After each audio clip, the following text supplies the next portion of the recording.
I'm gonna sing when the Spirit says sing. I'm gonna sing when the Spirit says sing.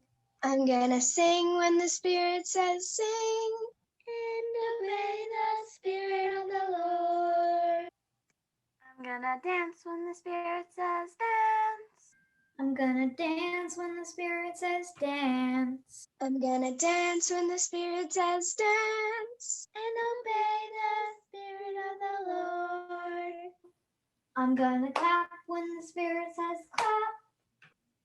I'm gonna clap when the Spirit says clap. I'm gonna clap when the Spirit says clap. And obey the Spirit of the Lord. I'm gonna march when the Spirit says march. I'm gonna march when the Spirit says march. I'm gonna march when the Spirit says march. And obey the Spirit of the Lord. I'm gonna laugh when the Spirit says laugh. I'm gonna laugh when the Spirit says laugh. I'm gonna laugh when the Spirit says laugh. And obey the Spirit of the Lord. I'm gonna sing when the Spirit says sing. I'm gonna sing when the Spirit says sing. I'm gonna sing when the Spirit says sing. And obey the Spirit of the Lord. And obey the Spirit of the Lord.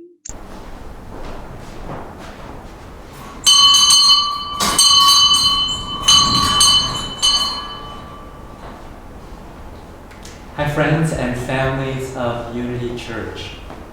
It's good to be in worship together with you. When I think about compassion, I think about many times that I try to help someone in need. And that kind of compassion seems to move easily and naturally. For compassion means that we come closer to the suffering, to the hurting in another person. But then there's a kind of compassion that is not so easy at all. Because as I come to the hurt and the suffering of another person, what if I'm the source? I'm the cause of their hurt and their suffering. Then to come close in compassion to that person means that I'm also coming closer to feeling my own guilt or my own embarrassment or even my own shame about something that I did to hurt that person. But maybe this very difficult kind of compassion turns out to be the most important and necessary form of compassion in our world today. Come, let us worship together as you join in song, as you light a chalice, and as you participate as fully as you are able.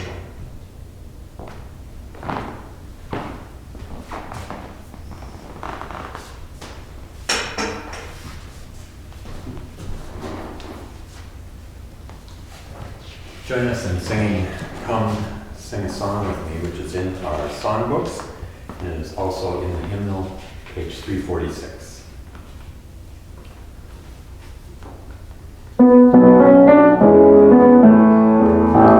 Come sing a song with me. Come sing a song with me. Come sing a song with me.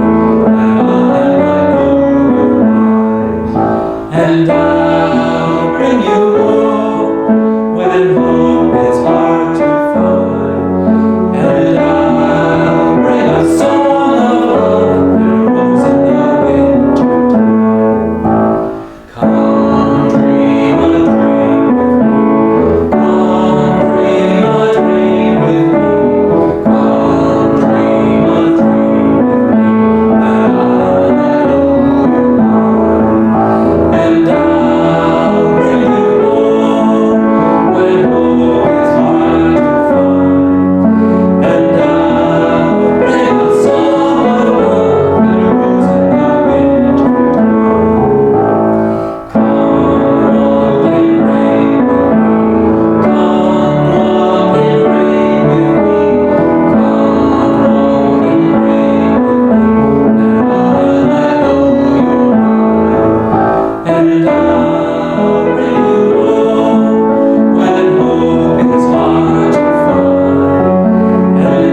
Each week, as you know, we ask the Unity Church families to share their joys and their sorrows, concerns, blessings, gifts, and challenges with us over email, so that we might bring the real stories of our lives into this place and into our worship, so we can celebrate together, give each other support, and to hold to each other in love.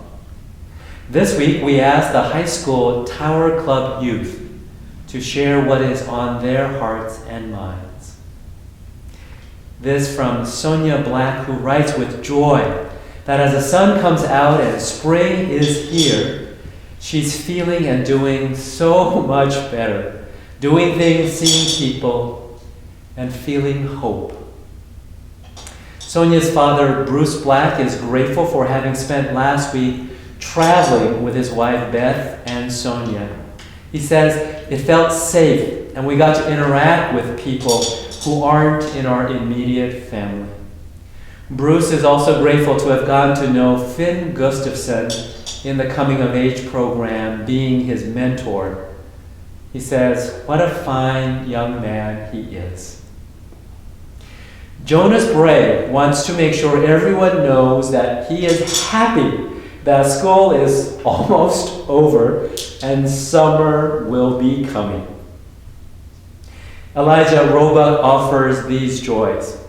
Super grateful that I am recovering from my ulnar neuropathy surgery just before Christmas of 2020. I had a great surgeon who caught it just in time, otherwise I might have been paralyzed in my left arm. Glad also that I was able to swim last month with a high school swim team and as a senior.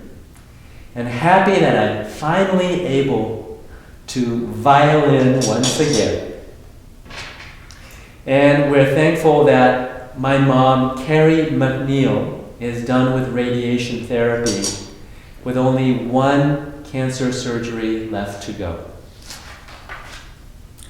Ava Fisher-Ross offers, I'm really enjoying my lacrosse team, and I'm overall more relaxed in social situations because I got my first vaccine. But my sorrow, she writes, is for the growing list of shootings happening across our nation right now. And Harper Danielson says, I'm happy that everyone, including me, is now eligible for vaccination. And a joy that it looks like there will be enough for everyone, even in developing countries. But my sorrow, she continues, is that this isn't the most important news right now, that there's so much evil and hurt happening in and around our community. So friends, will you join me in prayer?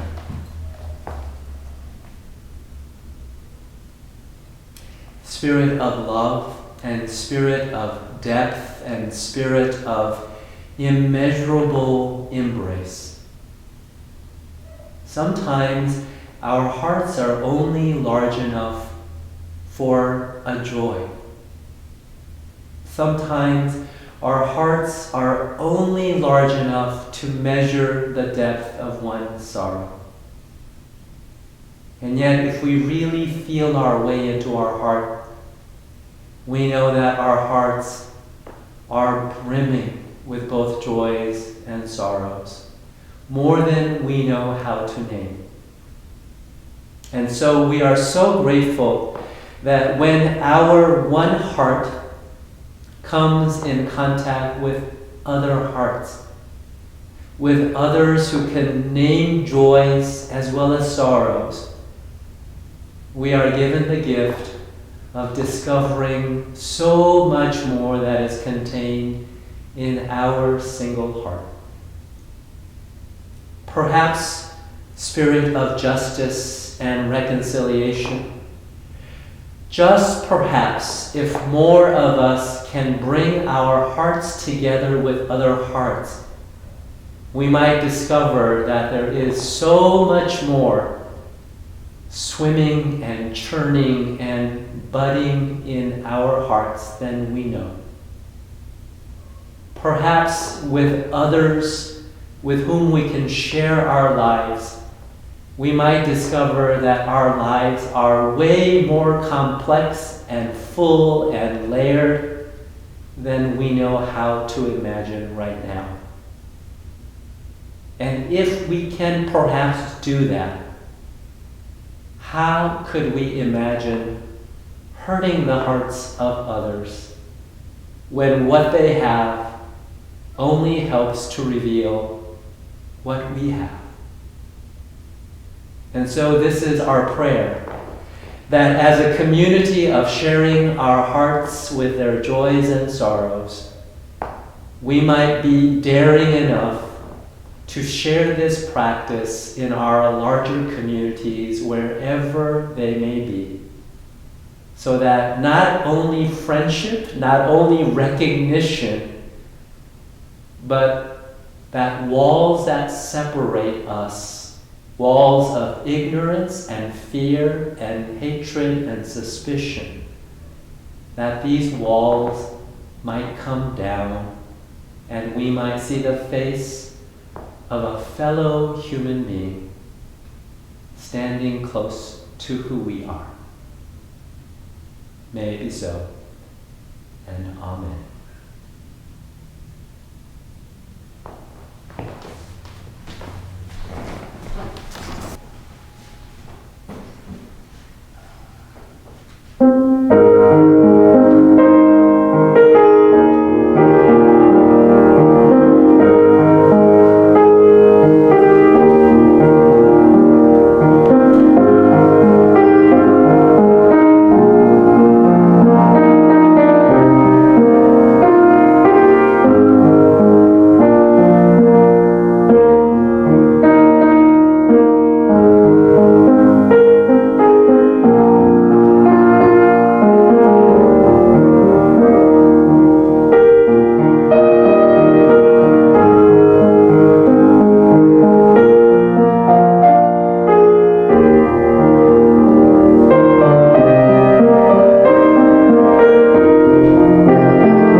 Like most of us, I like to think of myself as a compassionate person. I mean, I don't want to see anybody suffer. I don't want to see anybody in pain. But is that compassion? I know I've tried to put myself in someone else's shoes. I've tried to think, what is it they feel like? Do I know what the suffering is? Can I feel their pain? And I think maybe that's closer. But as I think of this, what is compassion? There is a story that comes to mind that I just have to tell about my own discovery of someone else's pain. So this story takes place on a summer, mid-August probably. One of those glorious summers where it's hot, the days are long, the sun stays out forever, and it still doesn't feel like there's anything to worry about. Just be. And it's about a group of kids, tweens I'll call them, you know what I mean? Not quite young adults or teenagers yet, but they're not kids anymore, probably 11 or 12. And this is a group of about 6 or 7 of them. And this group has, in these August days, taken to getting together fairly early in the morning and spending all day just having the luxury of summer. You know what it is. They are just rubbing up against each other, jostling, hanging in a group.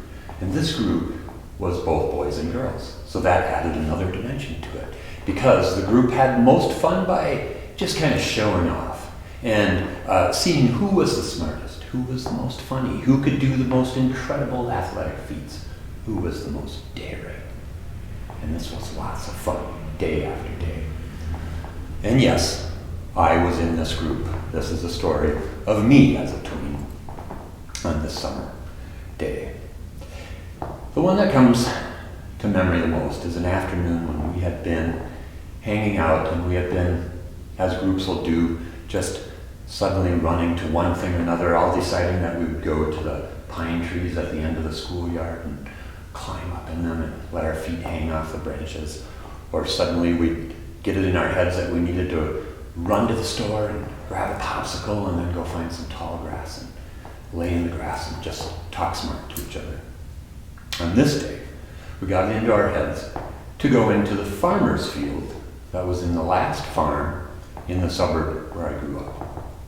Now, the barns, the horses, the livestock, the tractors, they were long gone.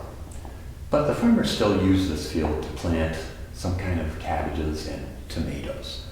Acres and acres of them. And me and the rest of the kids, we went out there. Now we knew from experience that you didn't want to pick anything because none of us wanted to get chased by the farmer or by his wife or by their dogs. So we didn't want to steal anything. However, being in those rows of produce and seeing things on the ground, it felt like, well, we could pick up this stuff that's just on the ground going to waste. And at this time, tomatoes.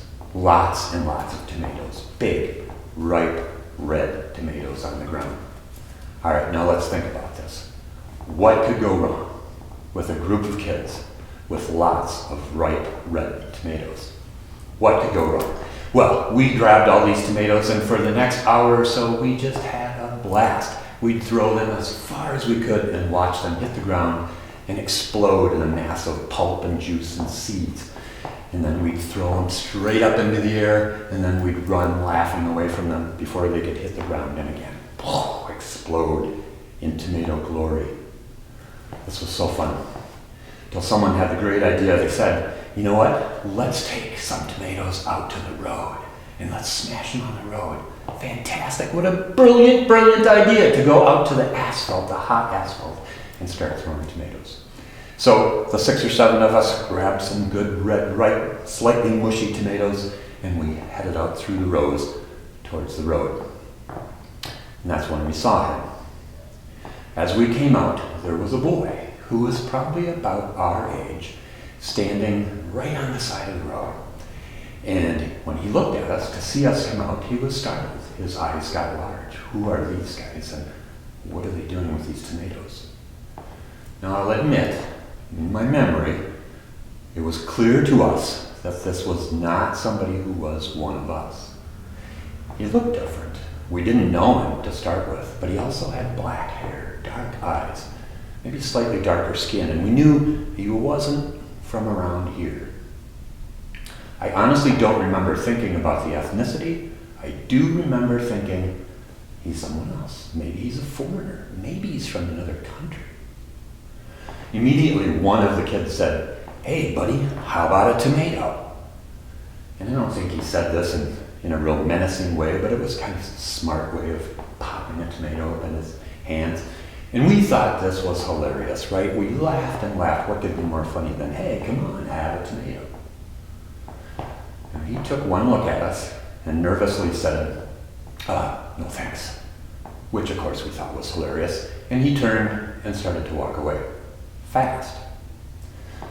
Well, we had to follow him, so we started following him, going, come on, man, have a tomato, free tomatoes. And he started to go faster and faster, and pretty soon he was almost in a run, and he was getting a lead on us. I stopped. I had a perfect tomato. I reared back, and I threw that tomato.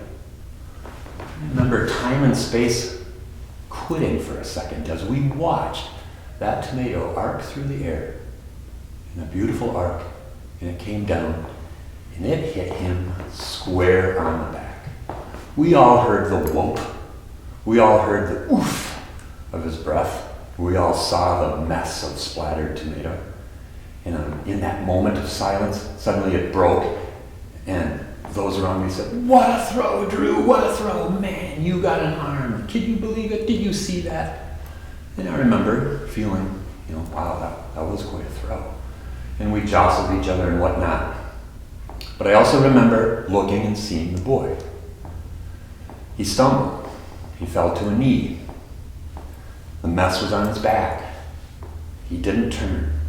He didn't say anything, but his shoulders hunched. And I could see from that distance, I could see a shake. And it was clear he was crying. I felt it. I felt it in that moment. Yes, I felt good about my throw, but what was this? And as we laughed and jostled each other and decided to move on, I really could think about it. And I could think, I know that tomato hurt. I know I messed up his shirt. I know it was embarrassing. Not only that, he was scared. Clearly he was scared. And as I watched him get up, not turn around, but turn and run across the road and run away with us laughing, I could feel anger. Now what did I feel? Certainly guilt. But as those days went on, it kind of was the end of the group of us hanging out together. I don't know, we didn't talk about it much. I don't know how much of it that had to do with it, but I thought about it a lot. I thought about what he felt like.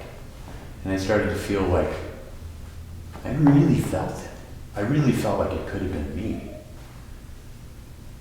And I felt the knowledge it was me who did it. The connection between what he felt, how bad that was, and the fact that I did it made such a connection that I could just feel it. And it would forever change me. And I thought, in those next few days, I thought, could I cross that street and go find him? Could I find out where he lives? And what would that be like? Would I be able to apologize? And would he take an apology? Would he be mad? Would he hit me? Did he deserve to be able to hit me? Probably. Is this compassion?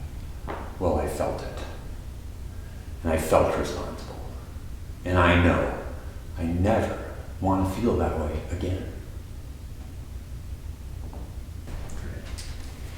Join us in singing Love Will Guide Us, which is in our songbooks. It is also on page 131 in your hymnal.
We know compassion is a great thing. It's a wonderful thing. We also know the part of it that takes us to actually feeling, understanding, and holding another's pain and suffering. That is tough. That is hard. The hard part of compassion. But let us have the courage. Let us have the courage to take our compassion to that place where we really, really feel each other. And let that tell us how we will be, how we will treat each other. May it be so.